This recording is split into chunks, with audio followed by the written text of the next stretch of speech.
نحمده ونصلي على رسوله الكريم اما بعد فاعوذ بالله من الشيطان الرجيم بسم الله الرحمن الرحيم اللهم صل على سيدنا محمد النبي الأمي وعلى آلہ وبارک وسلم۔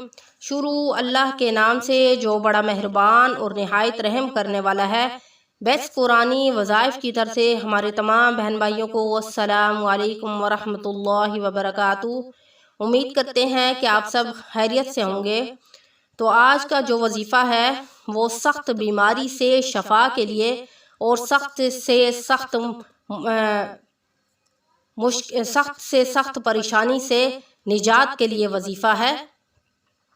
انسان کی زندگی میں ہر طرح کی پریشانی آتی ہے۔ مال کی پریشانی، یعنی انسان روزی کی وجہ سے پریشان رہتا ہے، بہت محنت مشقت اور تگ و دو کرتا ہے لیکن رزق حاصل کرنے کے لیے، لیکن رزق سے وہ محروم رہتا ہے اور رزق اس سے دور بھاگتا ہے۔ رزق کی تنگی اس کی زندگی سے ختم نہیں ہوتی۔ یہ بھی انسان کی زندگی کی سخت سے سخت پریشانی ہے، کیونکہ اگر انسان کے پاس مال نہ ہو تو وہ اپنی اور اپنے بچوں کی پرورش کیسے کرے گا؟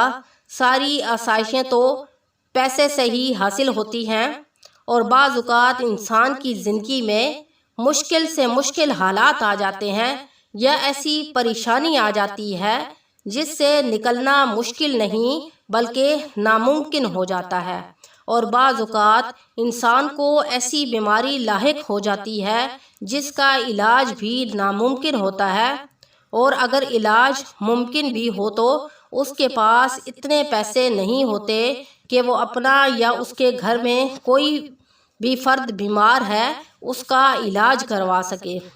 بعض اوقات تو ایسی بیماریاں انسان کو لگ جاتی ہیں جیسے فالج، ہارٹ اٹیک یا کینسر، کہ اس بیماری کا علاج کرواتے لوگوں کے گھر بار تک بک جاتے ہیں، لیکن آخر میں ایسا ہوتا ہے کہ انسان مال بھی گوا دیتا ہے اور انسان بھی نہیں بچ پاتا، یعنی وہ موت کے گھاٹ اتر جاتا ہے۔ اور بھی بہت ساری ایسی مثالوں سے دنیا بھری پڑی ہے۔ تو ان تمام مشکلات اور پریشانیوں، اور اگر کوئی بیمار ہے، یعنی اگر کوئی ہمارا بہن بھائی بہت سخت بیمار ہے، تو ان تمام مشکلات کے حل کے لیے آج ہم آپ کو ایک خاص اور مجرب عمل بتائیں گے، لیکن عمل جو ہم آپ کو بتائیں گے بالکل آپ نے ویسے ہی کرنا ہے، اور پختہ یقین کے ساتھ اس عمل کو کرنا ہے، اپنے رب کو متوجہ کر کے، اپنے رب کو حاضر اور ناظر جان کر، اور توجہ کے ساتھ اور خلوص نیت کے ساتھ آپ نے اس عمل کو کرنا ہے۔ تو انشاءاللہ اللہ کے فضل و کرم سے اللہ آپ کو ان تمام پریشانیوں سے نجات دے دیں گے۔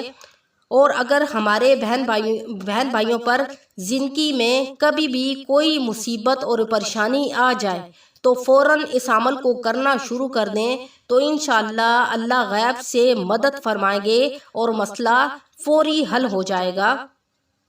جیسا کہ اگر کوئی بیمار ہے اور سخت بیماری ہے، یعنی فالج ہو گیا ہے، کینسر ہو گیا ہے، تو وہ میرا بہن بھائی جو بیمار ہے وہ خود اس عمل کو کرے اور اللہ رب العزت سے دعا کرے کہ یا اللہ مجھے اس بیماری سے شفا نصیب کرے، تو زیادہ بہتر ہے۔ اور اگر وہ بہت زیادہ سخت بیمار ہے تو گھر کا کوئی بھی فرد اس عمل کو کر کے اس کے لیے دعا کرے، اور اس کو صبح اور شام اس عمل کو پانی پہ دم کر کے اس کو پلائے، تو انشاءاللہ اللہ رب العزت اس بیماری سے شفا عطا کریں گے۔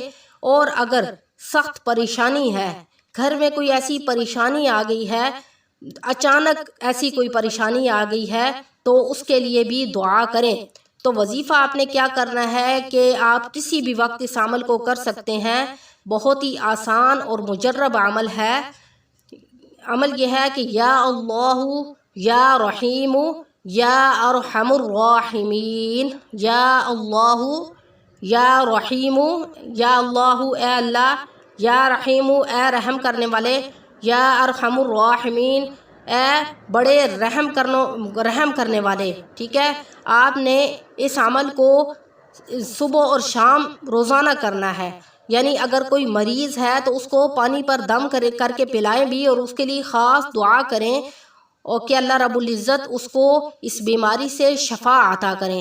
اور گھر میں اگر سخت سے سخت پریشانی آ گئی ہے تو آپ اس عمل کو روزانہ کریں، یعنی صبح اور شام میں ایک تسبیح کریں، یا اللہ یا رحیم یا ارحم الراحمین۔ اتنا مشکل نہیں ہے، یہ بہت ہی آسان وظیفہ ہے۔ ویسے تو ہم دنیاوی کاموں کے لیے اتنا ٹائم نکال لیتے ہیں، تو اگر ہم اپنے رب سے کسی پریشانی کا حل نکلوانا چاہتے ہیں تو اس کے لیے ہم اتنا تو کر سکتے ہیں کہ اس عمل کو کر کے اپنے رب کو یاد کریں اور اس سے مدد طلب کریں کہ یا اللہ ہمیں اس مشکل اور اس پریشانی سے نجات دے دے۔ اور مومن کی یہ پہچان ہے، جب اس پر مشکل اور پریشانی آتی ہے، پہلی بات ہے وہ اس پر صبر کرتا ہے اور اپنے رب سے دعا کرتا ہے۔ تو ہم نے بھی ایسا کرنا ہے کہ جب ہم پر کوئی سخت پریشانی، ناگہانی آفت یا سخت بیماری آ جائے گی تو ہم نے کیا کرنا ہے، اس عمل کو کر کے اپنے رب سے دعا کرنی ہے۔ اور میری دعا ہے کہ اللہ تعالیٰ ہم تمام مسلمان بہن بھائیوں کو ہر قسم کی آفات اور پریشانیوں سے بچائے۔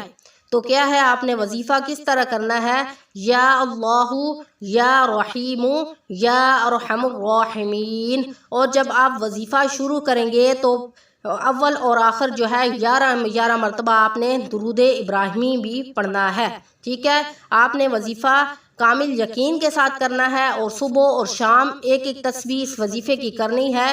جب تک آپ کی پریشانی حل نہیں ہو جاتی آپ نے اس عمل کو جاری رکھنا ہے۔ اور اسی طرح کوئی پریشانی ہے، کوئی مصیبت ہے، جب تک حل نہیں ہوگی تو اس عمل کو جاری رکھیں۔ اور اگر کوئی بیمار ہے تو اس کے لیے بھی اس عمل کو اسی طرح جاری رکھیں جب تک اس کی بیماری ختم نہیں ہو جاتی۔ اور آپ نے اس وظیفے کو خود بھی کرنا ہے اور آگے بھی لوگوں کو بتانا ہے، اور اس کے ساتھ آپ نے نماز بھی ادا کرنی ہے اور اپنے رب کو یاد کرنا ہے۔ تو انشاءاللہ نیکسٹ ویڈیو کے ساتھ آپ کی خدمت میں حاضر ہوں گے۔ وآخر دعوانا ان الحمدللہ رب العالمین۔ السلام علیکم ورحمۃ اللہ وبرکاتہ۔